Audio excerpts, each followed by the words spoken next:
Um, Welcome everyone to today's deep dive. We've got a really fascinating one lined up for you today. Yeah, I'm really excited to get into this material. It's pretty eye-opening stuff. Right, so today we're pulling from a breakdown by the YouTube channel Productivity Accelerator, and they're looking at this highly specific time management framework. A framework used by, well, some of the most successful entrepreneurs on the planet. Exactly. And the whole mission for this deep dive, our goal here, is to rescue you from what the video calls um, ghosting in life. Ghosting in life, it's such a great term. It really is. It's that state of just going through the motions, waking up, working, coming home, scrolling on your phone, and barely existing without any real direction. Just drifting. Right, just drifting. Yeah. So we're going to look at how to pull out of that drift and move toward a concept called eudaimonia. Which is a fantastic word. Yeah. It's the continuous, intentional striving to build up the three main pillars of your life. And those are your health, your wealth, and your relationships. It's about constant optimization in those three areas. Okay, let's unpack this. Where exactly does this incredibly regimented framework come from? It originates with Ryan Serhant. Okay. And even if you only passively follow real estate or reality television, you probably know the name. Oh, yeah, he's everywhere. He is. He's a massively successful broker, an author, a television personality. He was a cornerstone of Bravo's $1 Million Listing New York. Right. He's the star of Netflix's Owning Manhattan. And right in the middle of the 2020 pandemic, he actually founded his own brokerage firm, Serhant. Wow. Right in the middle of 2020. Yeah, we are talking about someone who has closed literally billions of dollars in real estate. But what makes this relevant to our deep dive isn't the flashy TV persona. Right, it's the underlying system. Exactly. It's that his level of productivity actually caught the attention of serious academics. This is the part that blew my mind. Yeah, on August 15, 2023, the Harvard Business Review published a study dissecting his career. Harvard researchers.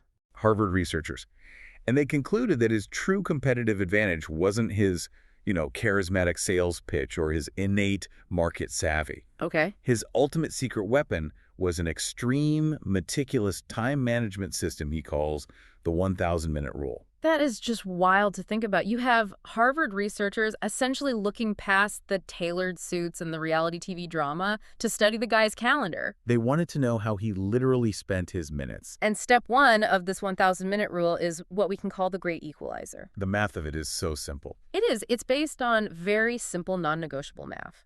We all have 1,440 minutes in a day. Everyone on Earth. Everyone. Strip away about 7 to 8 hours for a healthy night's sleep, and you're left with roughly 962 to 1,020 waking minutes. Depending on how much you sleep. Right. So to make it actionable, the framework just rounds it to a flat 1,000. Every single morning, you wake up with a fresh, non-refundable deposit of exactly 1,000 minutes. And framing it as a flat deposit is really crucial here because time is the ultimate equalizer. Yes, so... Well, you can look at someone like Dwayne Johnson and realize, okay, I will never have his towering physical presence. Definitely not. Or you look at Arnold Schwarzenegger in his prime and know you weren't born with those world-class muscle-building genetics. Right, those are biological advantages. Exactly. But no matter your background, your resources, or your biology, you get the exact same 24 hours as they do.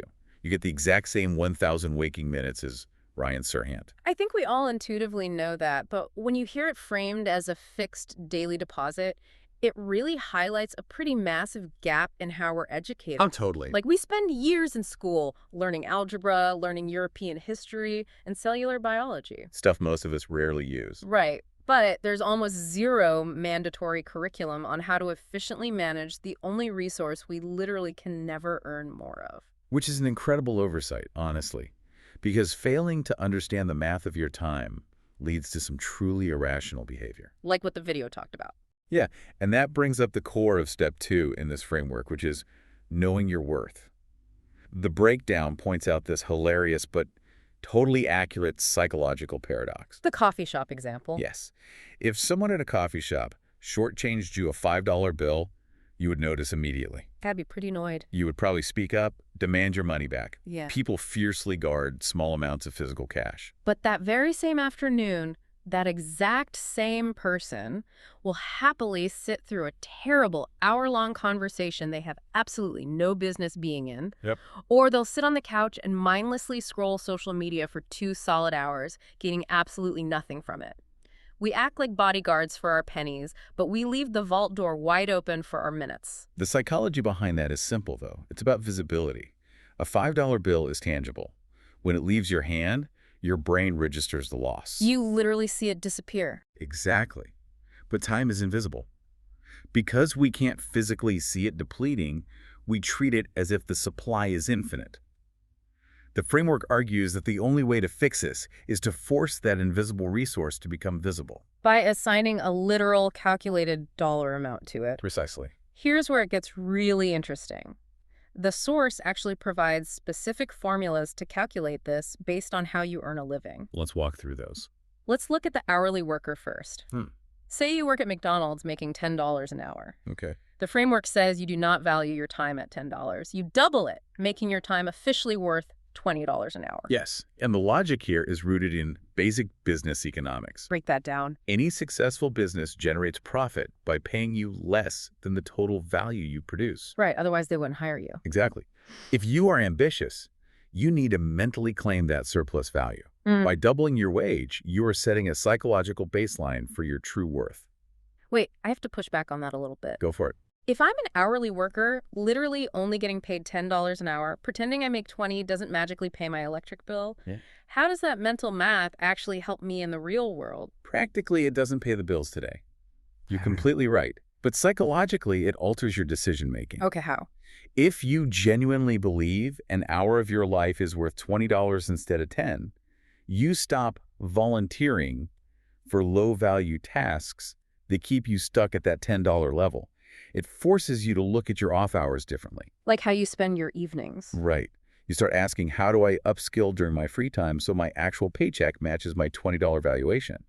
It's about shifting from a static mindset to a growth mindset. Okay, I see the angle now. It builds an internal standard for yourself. Exactly. Now, what about a salaried worker? The math is a bit different there. Yeah, you take your total yearly income and divide it by 2,000. 2,000 hours? Right, which accounts for roughly a 40-hour work week over 50 weeks a year. So if your salary is $50,000 divided by 2,000, that's $25 an hour. But again, you're ambitious, so you double it. Your time is officially worth $50 an hour. And for those in commission-based careers, which was Sirhan's world, as a real estate agent, you don't have a reliable salary. It fluctuates wildly. So you have to use historical data. You take your average yearly gross income over the last 5 years. Okay. If that averages out to $100,000 a year, you divide by 2,000, getting $50 an hour. Double it, and your time is now worth $100 an hour. Boom! You are now a $100 an hour individual. And once you lock that number in your head, the way you approach step 3, which is planning, completely changes. The routine suggested here is taking just 10 to 20 minutes right before you go to bed to map out the next day. Just a quick session. Yeah, you note your wake-up time, your sleep time, and you block out the hours in between. But you don't just fill those blocks with whatever feels urgent in the moment.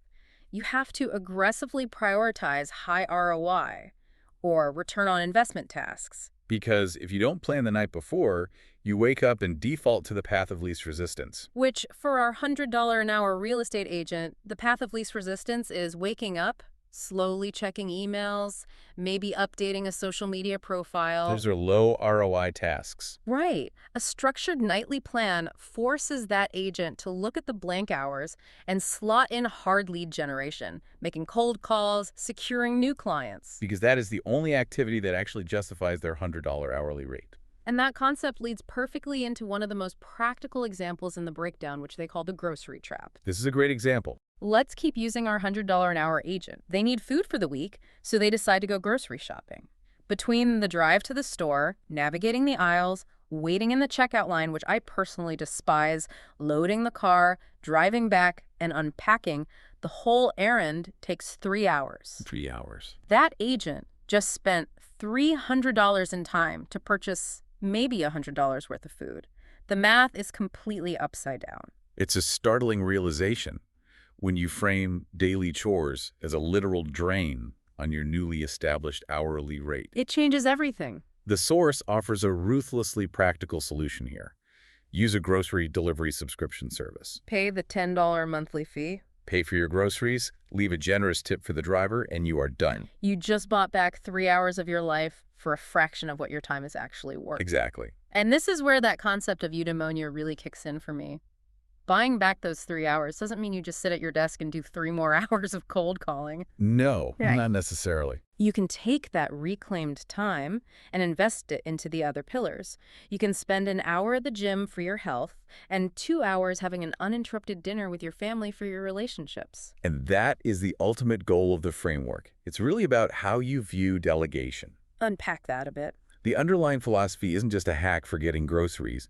It's a mandate to ruthlessly outsource anything in your life that costs less than your hourly rate. Anything at all. Yes.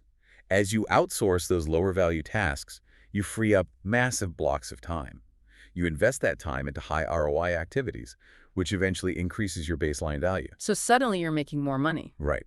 Soon, your time is worth $200 an hour, which means even more tasks fall beneath your pay grade and can be outsourced. It creates this incredible upward spiral of productivity and freedom. But a brilliant color-coded plan means absolutely nothing without step 4, execution and isolation. Because a plan is just paper. Exactly. You can have the most beautifully optimized schedule in the world, but if you sit down in your living room with the TV on and hope the work magically gets done, you're going to fail. Environment dictates execution. You cannot execute high-level work in a highly distracted space. The creator of the source video shared a fantastic personal anecdote about this exact friction. The Weichert office story. Yes. When he was working as a full-time real estate agent, his desk was in the main open-concept computer area at a Weichert real estate office in Ashburn, Virginia. Which is just a recipe for distraction. Naturally, his friendly coworkers would constantly wander over to chat. They'd want to debate the morning's political news or recap last night's football game. Very normal stuff. But he realized that every hour he spent politely shooting the breeze with the office was literally taking $100 out of his pocket. It's a difficult dynamic because his coworkers weren't being malicious. They were just participating in normal office culture. Yeah. But their politeness was incredibly expensive for him. I can hear people listening to this and saying, isn't that a bit antisocial? You can't just ignore your coworkers. It sounds harsh. It does. But the reality is, it's about boundaries.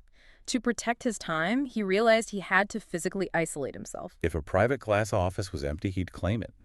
And if not, he would completely leave the agency and go work at a Starbucks, or hide in the quiet section of the public library, or just work from home. He had to physically remove himself from the distraction zone. And the breakdown gives some very actionable tactics for the listener to mimic that isolation in their own life. Let's hear them. The first one sounds simple, but is profoundly difficult for most of us to actually do. Manage your phone. Oh, boy. The advice is absolute here. Put your phone in a completely different room, not face down on your desk where it can still buzz and vibrate, in another room. Out of sight, out of mind. Exactly. If that's impossible, it needs to be on airplane mode so it physically cannot interrupt you with notifications. Once the phone is neutralized and you are isolated, the framework leans heavily on the Pomodoro technique. It's a classic. You set a timer for 45 minutes of deep, focused work, followed by a 5-minute rest. You repeat that 3 or 4 times and then take a longer 15 to 30-minute break. But honestly, it's not just about the specific numbers on the timer. The deeper question is, why is this kind of rigid, timed isolation so necessary in the first place? It comes down to a fundamental misunderstanding of human neurology. Okay, science time. We love to claim that we are great multitaskers. The modern work environment practically demands it. But the science is incredibly clear. Humans do not multitask. We just can't do it. We cannot process multiple high-level cognitive demands simultaneously. What we're actually doing is rapid task switching. Jumping back and forth. We are bouncing our attention from a spreadsheet to a Slack message to an email and back to the spreadsheet, like clicking between open tabs on a web browser. And every time we click a new tab, our brain pays a toll. Precisely. In cognitive science, this toll is called attention residue. Attention residue. When you switch from writing a complex report to briefly checking a text message and then try to go back to the report, your brain doesn't just instantly snap back. A piece of it gets left behind. Yes. A piece of your cognitive focus remains stuck or left behind as residue on that text message. It's like trying to run a heavy software program on a computer while 5 other heavy programs are running in the background. The fan spins up. The fan spins up, the system lags, and eventually it crashes. The more you switch tasks, the more attention residue builds up in your brain. Mm. This rapid switching burns you out mentally long before the day is over. And it practically guarantees that your output will be mediocre. You aren't doing 5 things well, you are doing 5 things poorly. Exactly. That visual of the computer lagging is so accurate. That attention residue is exactly what makes you feel exhausted by 2 p.m. even if you haven't physically moved from your chair all day. It's cognitive exhaustion. So we've secured our 1,000 minutes, calculated our hourly worth, planned the day to avoid the grocery trap, and isolated ourselves to execute without attention residue. We're making progress. That brings us to step 5, which is review. And I think this is where the framework actually shows some grace. You take time at the end of the day to review your planner, and you have to normalize the reality that you will almost never finish everything on your list. A plan is an intention, not a crystal ball. Life is going to happen, and it honestly doesn't care about your hourly rate. Right. The breakdown gives a great example of this. You might have 2 hours blocked off for hard lead generation, but suddenly your mom calls. You're not going to ignore your mom. No. You pick up, figuring you'll just chat for 15 minutes. But 15 minutes turns into a massive, wonderful 3-hour conversation. And your entire afternoon schedule is completely blown up. Completely gone. And according to the framework, that is okay. Life happens. But you have to know the difference between a meaningful detour and a boundary violation. That is the crucial distinction in the review step.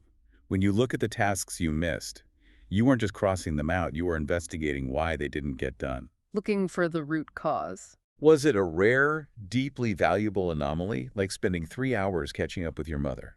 Because that actually serves the relationship pillar of eudaimonia. That's a win. It is a win. Or did you miss your tasks because a coworker called to complain about office politics for an hour and you didn't know how to hang up?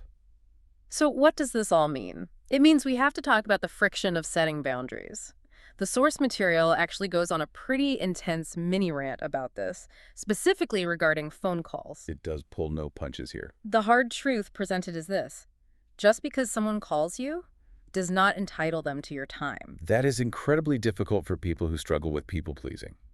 We are socially conditioned to feel immense guilt if we see the phone ringing and choose to ignore it. The guilt is very real, but the creator of the system is uncompromising on this point. They argue that people call you because they have decided their issue is urgent. To them. To them.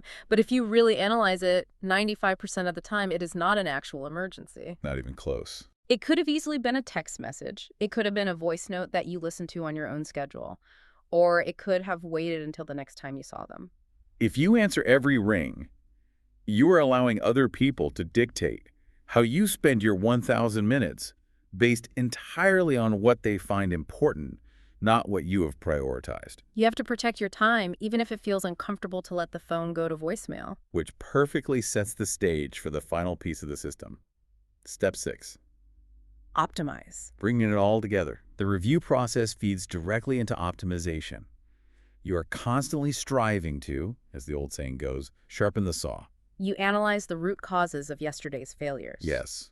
If you realize your boundary setting is weak, and you let non-urgent phone calls derail your focus, you restructure your physical environment for tomorrow. Maybe the phone stays in the drawer all morning. Exactly. You are continually hunting for new, low-level tasks to outsource, new methods to deepen your isolation during work blocks, and new strategies to increase the overall value of those 1,000 minutes. It's an aggressive, ongoing process. You don't just write down your hourly rate once and suddenly wake up with Ryan Serhant's real estate empire. It requires daily auditing. And that is exactly what we want you to take away from this deep dive. Tomorrow morning, your alarm is going to go off. Without fail. The second you open your eyes, a brand new, non-refundable deposit of exactly 1,000 minutes is going to hit your account. It is entirely up to you how they are spent. Are you going to ghost through them, letting the path of least resistance and other people's emergencies dictate your day? Or are you going to calculate their worth, protect them fiercely, and use them to deliberately build toward eudaimonia? It's your choice. As you consider how you allocate those 1,000 minutes tomorrow, there is a final layer to this to mull over. We've spent this entire time talking about treating your minutes exactly like an investment portfolio, about ruthlessly auditing your hourly rate, cutting out low-value chores, and isolating yourself to maximize output. But how does that intense optimization mindset change the way we view our free time? If we are truly optimizing for long-term success and eudaimonia, which includes health and relationships, Is it possible that consciously allocating a portion of your minutes to pure, uninterrupted, unapologetic rest actually yields the highest ROI of all? Wow. By deliberately stopping the clock to prevent burnout, aren't we actively protecting and increasing our future earning potential? That is a phenomenal question to end on. If you treat rest as a high ROI investment rather than wasted time, it completely changes the math. Something to really examine as you sit down to plan your 1,000 minutes tonight. Thank you so much for joining us for this deep dive. We hope you walk away equipped to make the invisible costs of your day visible, set firmer boundaries, and stop ghosting through your own life. Take care and guard your minutes.